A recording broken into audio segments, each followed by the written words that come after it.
Yeah, like you love that song. Get real.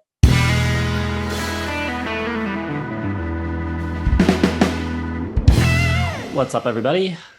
Welcome back to Listography. Jason, Joe, and Krams are here, and it is Songs of the Year 1969. Big year. It's the year of Woodstock, the end of the decade. Lots going on, lots of good songs, lots of good albums to choose songs from. I thought it was a pretty strong year. What do you guys think? I didn't think that the Billboard was as deep as previous years, but still a lot of classics to choose from. The deep cuts were a big problem this year. I mean, the quality of albums were so loaded, and there's kind of a pressure from society and our commentators to not pick the same things over and over again. But I mean, you get friggin' Tommy and Abbey Road, and like that you could fill 50 songs right there, probably. Well, 20 at least.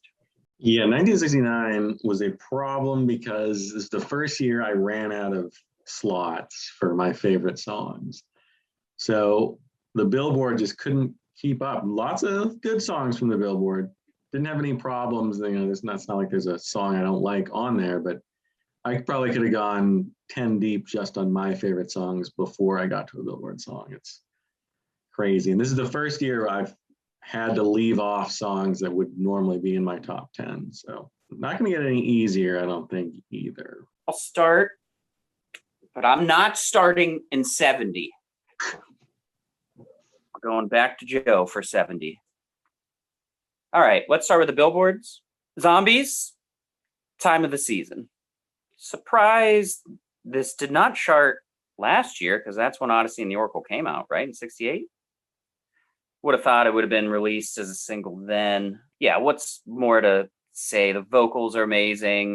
So catchy. What's your name? Who's your daddy? The whole thing. It's great. I love it. It is a very particular mood. Like, it's like the perfect 60s montage song, just like moving left to right, like seeing the country change and all that stuff. I'm going to go to an album that I nominated from this year called Nashville Skyline with Lay Lady Lay. Very happy to see that made the Billboard Top 100. Love his froggy croon there.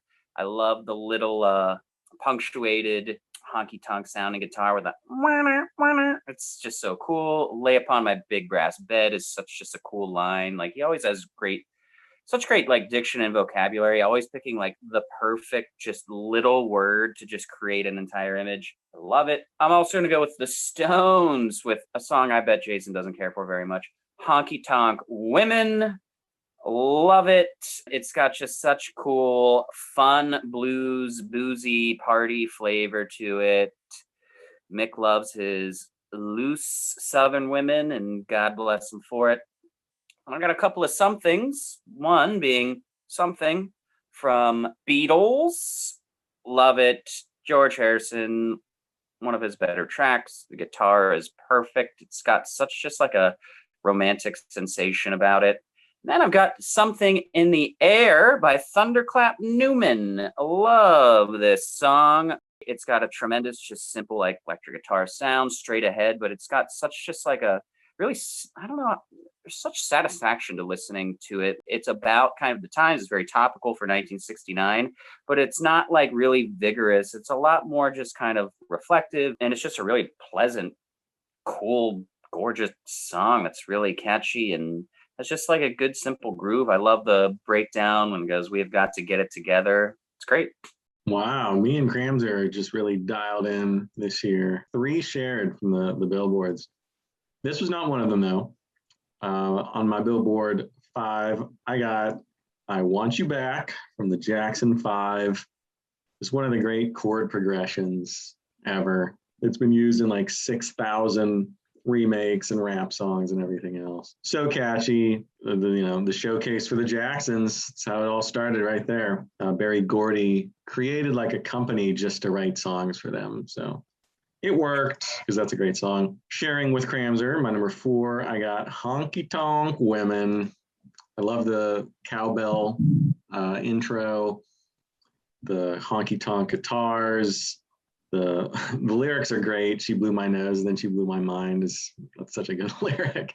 One of my favorite Stones tracks for sure. Number 3, it was hard for me to place this song. I think it came out as a single the year before, but I know it charted highest this year. And the album came out this year, so I just included it this year. I got Touch Me from The Doors. I think this is my second favorite Doors track. I love the horns, the Touch Me Babe, na na na na. Number 2, another one I share with Cramser, I got Time of the Season from the Zombies. Yes, it was released in 68, but I don't think it was like the first. I think Carousel 44 was the first single. It kind of bombed. People forgot about the Zombies. And then I don't know how exactly. I guess the record company re-released a single from Odyssey and Oracle kind of as they were breaking up, I think. And Time of the Season became a massive hit. It went all the way to number 3. And it's not quite like all the other songs on the album. Everything else is pretty like Baroque pop. But this one's got like this jazzy, psychedelic organ breaks, really kind of different, but obviously great song. And yes, Cramser was dead on when he said it's the perfect like montage for the 60s. That literally couldn't be a better track for that. My number 1 of the Billboards, another shared with Cramser, I got Something from the Beatles, my favorite Beatles track. So the fact that this isn't the winner means my winner is just one of the greatest songs ever written, because this is one of the greatest songs ever written. Harrison's finest moment, I think, his best song ever. I think the Beatles' best love song. McCartney's incredible bass playing and that guitar solo is just perfect. Like it's just slow, like it takes its time getting through it. Every note that was like perfectly picked out. Just an amazing song. And my favorite Billboard of 69. All right, my Billboard picks. I've got Maybe Tomorrow by the Ivies. The Ivies, within a year or so, would change their name to Badfinger. This is a great track, great harmonies, really cool strings on it. And Tom Evans' lead vocal on this is incredible. One of the only like really high kind of piercing rock lead vocals that I can recall hearing. That's like a staple sound of the 70s, but not something a lot of people did in the 60s. I've also got Laughing by the Guess Who. I made a big splash by putting the Guess Who on my albums of the year list, and there's a reason for that. I love a lot of the tracks on this. Burton Cummings, gotta be one of the most underrated rock singers, I think. His voice is amazing, tons of soul, really smooth vocal delivery. And I also have Undone by the Guess Who. Really cool chords, kind of jazzy feel to it, very different from Laughing, kind of unique for a pop rock song. Love the vocals again on it. I've got the Ballad of John and Yoko as well. This one is just basically John and Paul on it. No Ringo, no George. There's even an outtake where John jokingly refers to Paul as Ringo, and he says, "Okay, George," kind of joking around with each other. But the song's great. Love the bass line. Love the lyrics, kind of chronicling Lennon's wedding, his marriage to Yoko. Really cool song. The last one I got for my Hot 100 is a song called "Where Do You Go To, My Lovely" by Peter Sarstedt. The first time I heard it, like a lot of people probably in our generation, was in the movie The Darjeeling Limited. And it's almost like this was commissioned from the future from Wes Anderson for him to record this song, because it is the most Wes Anderson sounding soundtrack song ever recorded. It's got like this Parisian accordion on it. It's very European sounding. You've got all these references to like Marlene Dietrich and Zizi Jeanmaire and the Rolling Stones, Picasso. But I love it. Really cool song, kind of different. Those are my 5 for the Hot 100. Well, Jason blowing my nose in my mind. To Guess Who. Woo! Is that the same song from the 90s that's like, "Where did you go, my lovely"? That techno song? No, it's not. Yeah, like you love that song. Get real. Okay, here we go. Obviously, my winner for 1969 is a deep cut, so I'm going to present 4 right now. I didn't think I was going to be able to get one off Tommy, but by Tommy, I did. 1921, one of my favorite Who songs. This is really next to Pinball Wizard, maybe I'm Free. The only song that really stands out is like a standalone song. But even if it didn't, this piece of music is just gorgeous. The composition is just perfect. And you get the call and response with the, I heard it, you didn't hear it, I saw it, I didn't see it.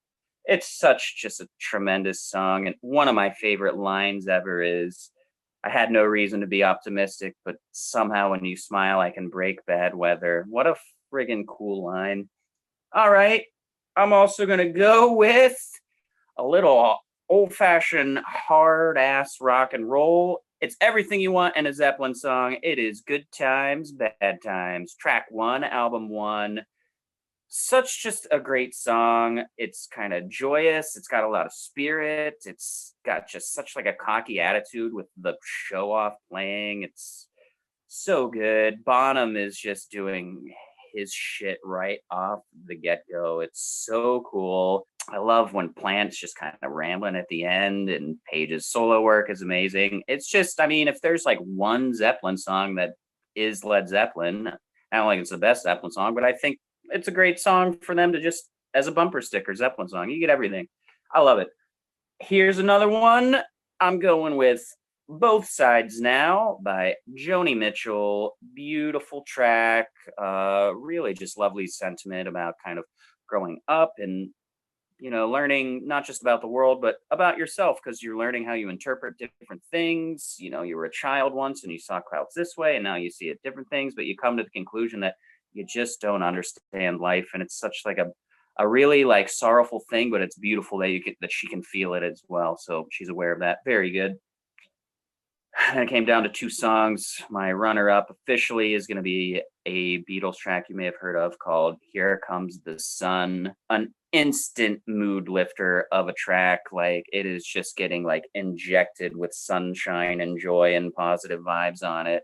Really cool guitar part, really underrated production on it. I think it's just a beautiful song. There's no other way to really put it. It is exactly like seeing the sun come at you. It's full of rays of light. It's awesome. Here Comes the Sun, but my winner will come later. All right. Lots of good tracks. There's so many to choose from. It's terrible. I stuck to one Zeppelin track, but like I just couldn't pick one. Like there's 2 Zeppelin albums, but it's weird because a bunch of the songs like charted in 1970, so it confused the hell out of me. So I just went with one. On my list, I got Your Time Is Gonna Come, my favorite off Zeppelin 1. Just the sweet organ. In fact, that's kind of a theme for my whole list this year. Just tons of organ everywhere. And then kind of fades away, and you get the awesome acoustic guitar, and it just kind of explodes. Just such a great song from Zeppelin. So good. They're so good. Also on my list, I got Many Rivers to Cross from Jimmy Cliff. Real kind of slow burning, soul bearing, gospel tinged ballad. Great church organ, great backing vocals, really cool lyrics. He was like I don't know if he was a refugee, but he's an immigrant to Britain. So he's singing about like the White Cliffs of Dover. Really touching. Also on my list, I'm going to go with my favorite track from the Flying Burrito Brothers. I got Sin City. Just a masterclass in slide guitar from Sneaky Pete, my boy. And he did something a little different with his. He ran it through a Hammond Leslie speaker. So it gives it like this kind of psychedelic flavor, which really you hadn't heard on any lap steel before. And I love, Parsons and Hillman. And we're recording a band later that sort of ties into this, but just compared to what they were doing when the Flying Burrito Brothers were out doing this song, it's kind of makes me sad, but that's a different story for a different show. My runner-up this year, because my winner is my winner. It was so hard not to put this at number 1 because it's so good. Whipping Post from the Allman Brothers. The intro, the powerful, just that na na na na na bum bum, and then kind of dissolves into that church organ. Just incredible vocals.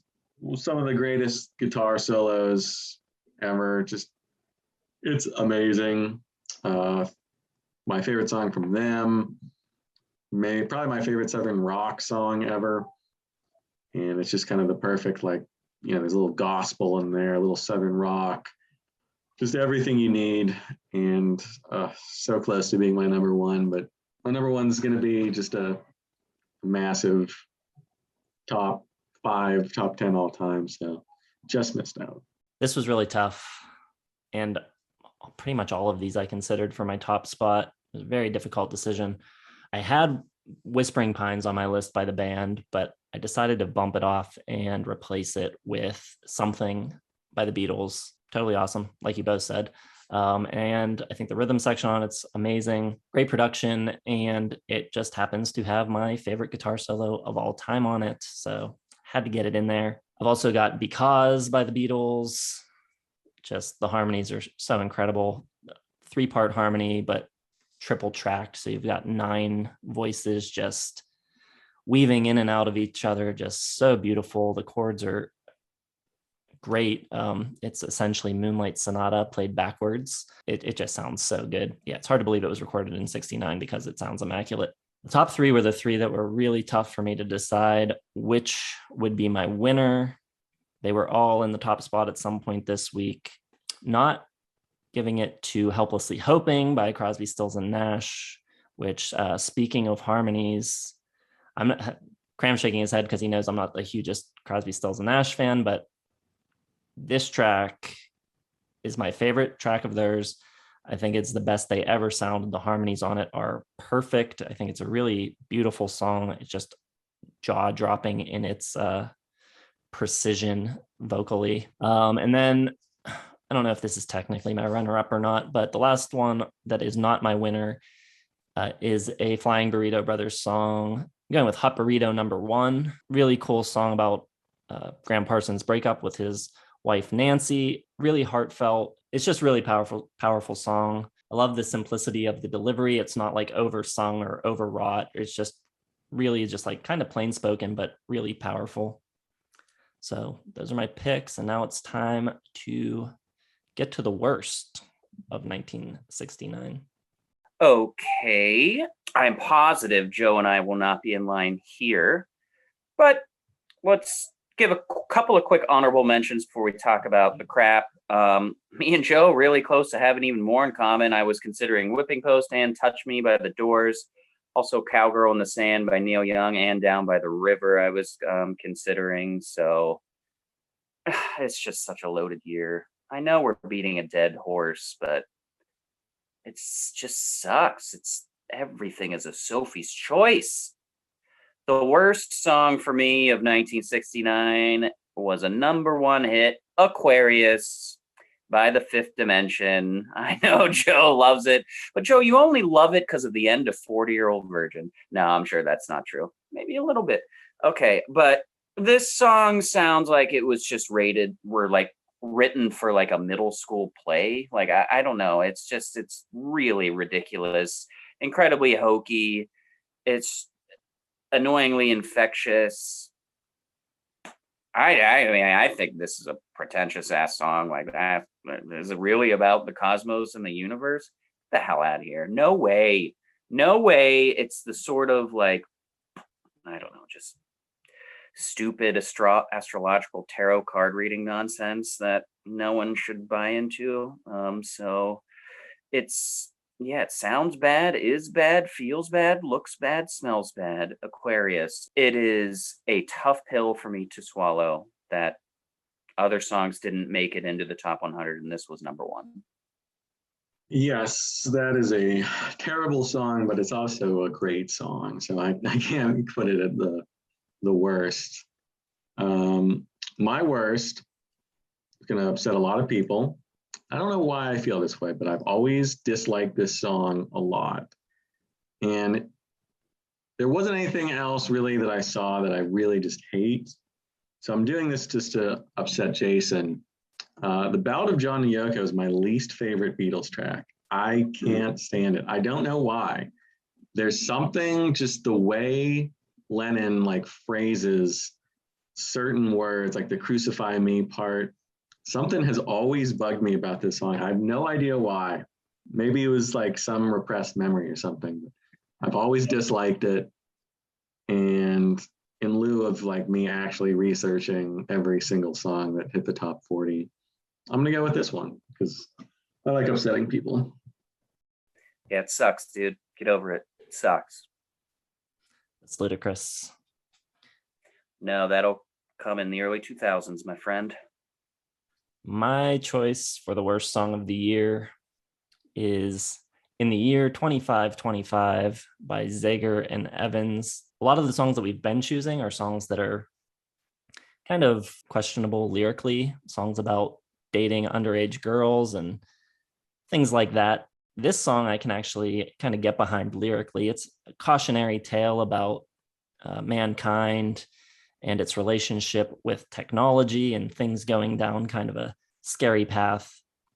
But just the whole execution of this is just so bland, so boring, so dumb.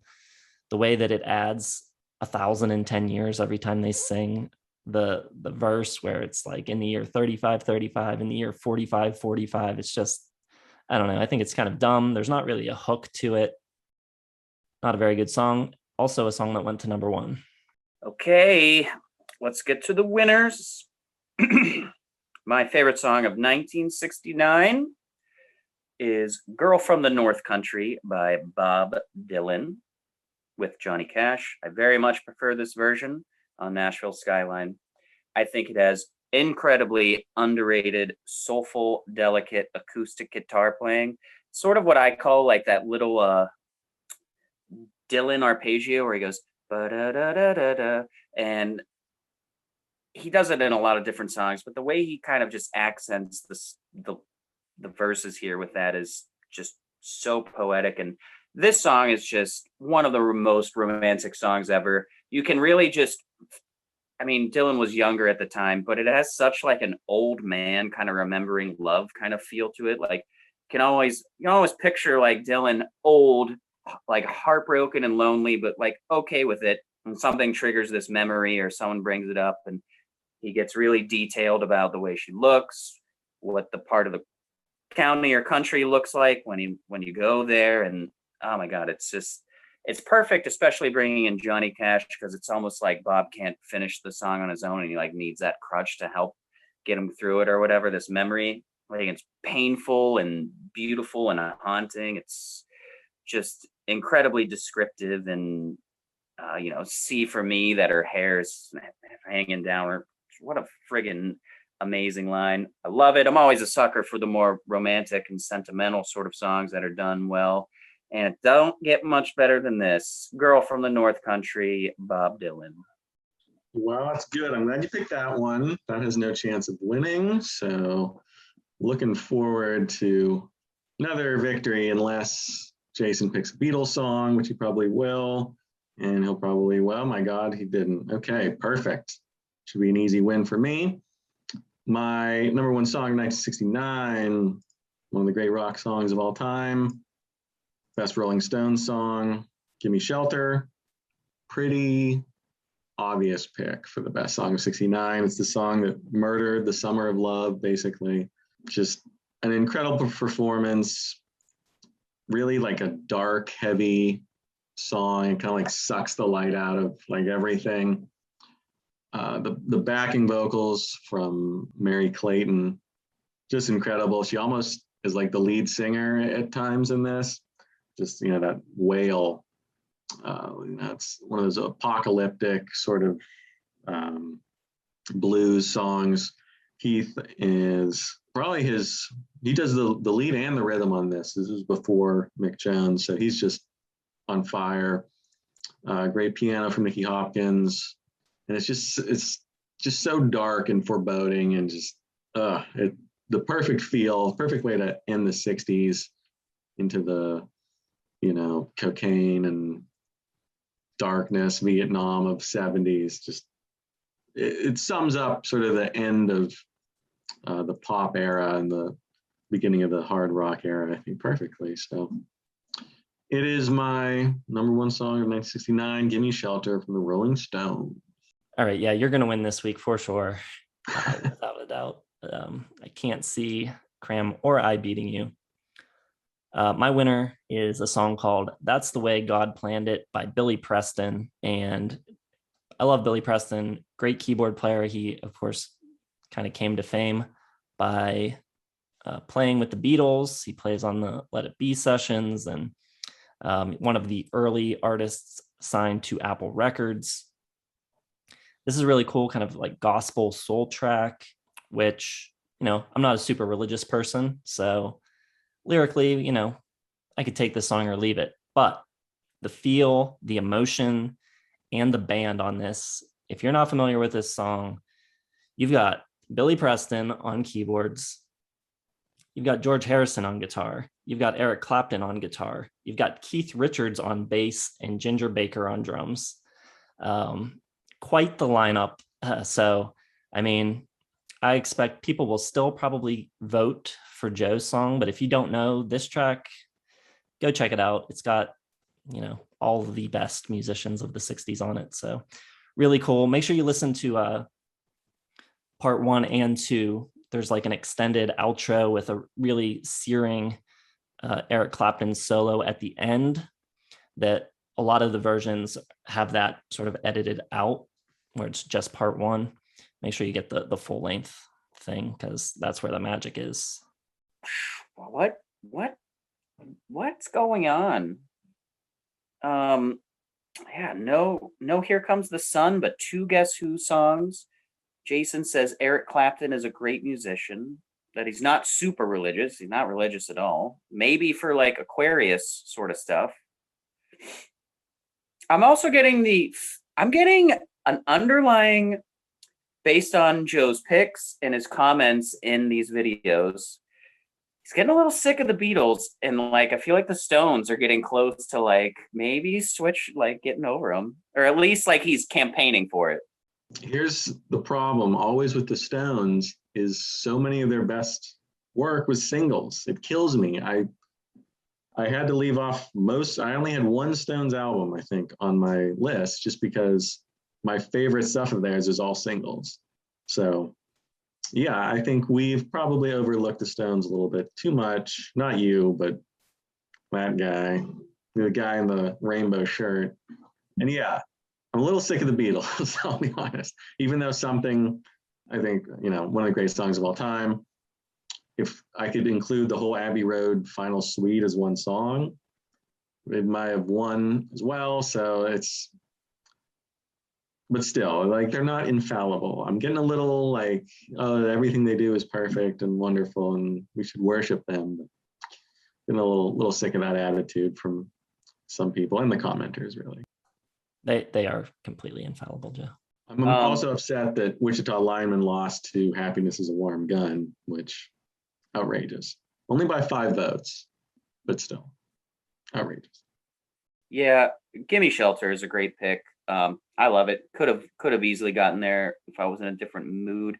I think, and this isn't fair at all, but I do think I kind of, because I love the Stones so much, I almost like hold it back with my fandom because Mick he's so overshadowed in it. Like, I mean, obviously on its own, it's an amazing song, but like if I'm ever like making like a Stones playlist or something, like Gimme Shelter, yeah, but it's like he like loses hold of it. He's got such just charisma all the time, and he's nothing on this track compared to her or Keith or Charlie. All right, so there you have it. Be sure to hit the like button if you enjoyed the video, subscribe to the channel. If you have not subscribed yet, hit the bell for notifications and find all of our social media in the description, Facebook, Twitter, Instagram, as well as our website where you can go follow the link to vote on which of our songs of the year is your favorite. We got a little competition going and I am currently in the lead, although Joe's about to get 1 point closer. In addition to that, we also have playlists where you can listen to all these songs. So lots of stuff to check out. And yeah, we will see you next week for 1970. Thanks for watching.